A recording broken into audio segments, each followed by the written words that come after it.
far left. You know what's heavy? You know what's heavy about that? Just yesterday, that's heavy you're saying that. Just yesterday, my woman, because it's been like 8 months since the Most High put me with this woman, and through it, it's been a lot of struggle, right, obviously, and just yesterday she said, you know what, I just realized that jealousy is a man's trait. I can't be jealous. And that's heavy because women aren't supposed to be jealous of anything because that makes sense. You don't have really a choice. Not to, put them on a dirt level or anything, but you don't really have a choice. Like when you're with your man, you're with your man. I can choose. I'm your Lord, so I can be jealous, just like the Most High is jealous of us.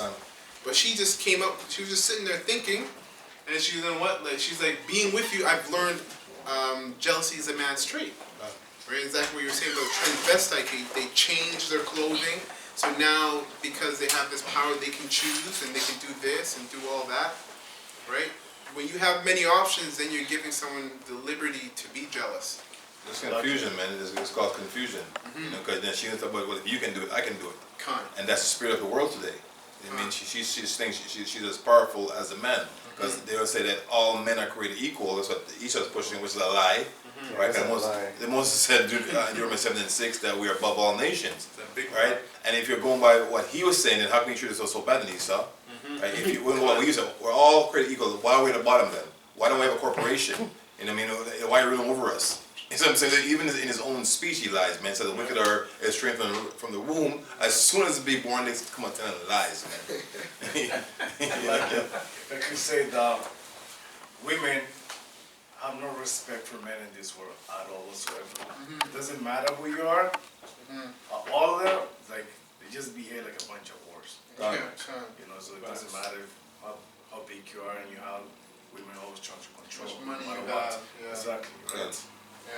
We're one of the devices, real quick, I must mention it because it came up earlier as well, which is right before us, a COVID device, right?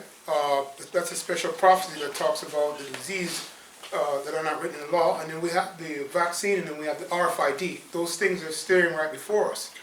Okay, and so that's where a part of measuring the time what this book is talking about, that revelation, okay, of the devices.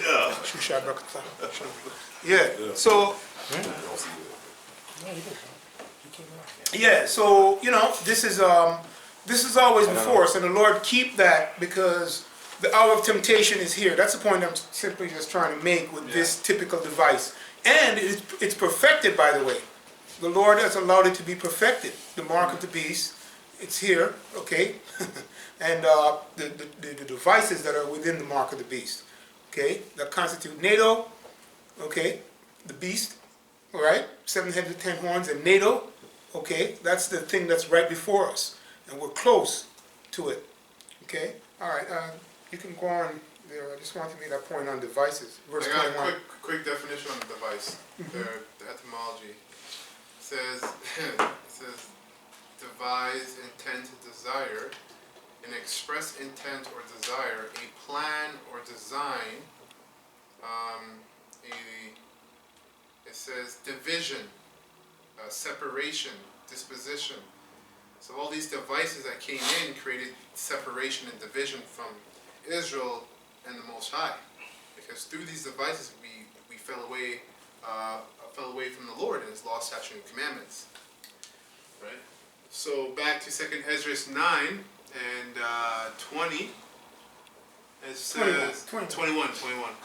It says, and I saw and spread it greatly, and have kept me a grape of the cluster, and a plant of a great people.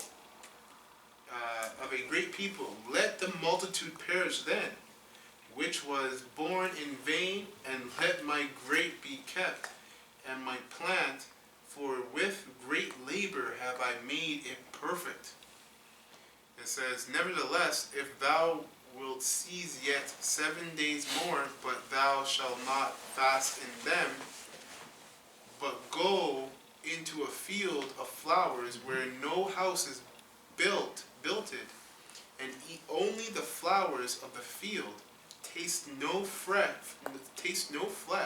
drink no wine, but eat flowers only, and pray unto the highest Yahweh continually, then will I come and talk with thee. So I went my way into the field which is called Ardath, like as he commanded me, and there I sat among the flowers, and did eat of the herbs of the field, and the meat of the same satisfied me. After 7 days I sat upon the grass, and my heart was vexed within me, like as before. And I opened my mouth and began to talk before the Most High, Yahweh, and said, O Lord. He didn't use magic mushrooms, eh? God, yeah, that's heavy. That's funny, yeah. Open up your peanut gland, brother. I bet you some fool read the scripture and say that's what it was going on over there. Yeah. Yeah. He's just talking about the truth. So the funny. flowers are the divine truth, read. You know what it is. And it It's says, talking O about- Lord, thou that showeth themselves unto us, thou wast shown unto our fathers in the wilderness, in a place where no man treadeth, in a barren place, when they came out of Egypt. And thou speakest, saying, Hear me, O Israel, and mark my words, thou seed of Jacob.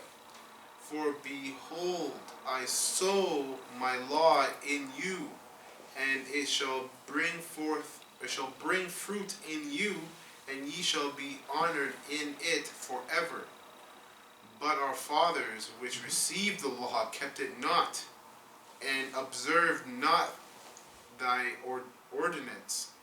And though the fruit of thy law did not perish, neither could it, for it was thine. Yet, which is, that's why the covenant is everlasting. That's right. Well, that's the spirit. That's the spirit of that's the oil of influence, right? When you go into Ecclesiasticus, it talks about his incorruptible spirit, and it talks about those who are chastened and receive this oil of influence, which is the wisdom, knowledge, and understanding, and it bears fruit, right? By the fruits you shall know them, know who's who, right? And yeah, we are our fathers. We know that, right? That's what the Lord is showing you. And in this time, it's not going to be. This time, it's not going to be slighted, okay? Because those fathers will have the influence that He has chosen, and that's in that distinction between the 2/3, okay, and 1/3. I'm saying there's a distinction there. The oil of influence. Read on. Hopefully you get that what you said. Verse 33, correct? Yeah. It says, Yet they that received it perished because they kept not kept not the thing that was sown in them. Okay. All right. And lo, it is a custom when the ground has received seed, or the sea a ship, or any vessel meat or drink, that the beginning, that being perished, wherein it was sown or cast into, that thing also which was sown or cast therein or received doeth perish, and remaineth not with us, but with us it has not happened so, because of the remnant.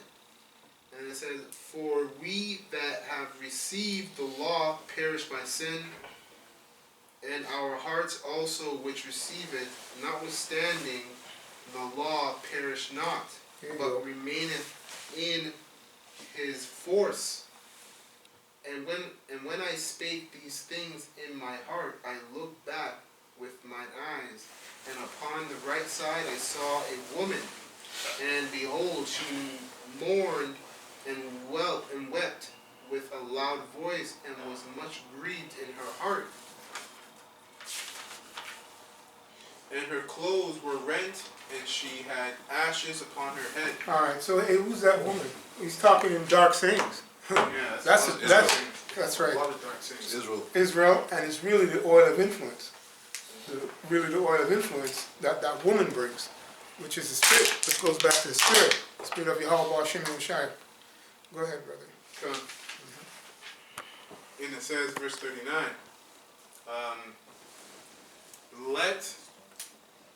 then let I my thoughts go that I was in, and turn me unto her, and said unto her, wherefore weepest thou? Why art thou so grieved in thy mind? And she said unto me, Sir, let me alone, that I may bewail myself, and add unto my sorrow, for I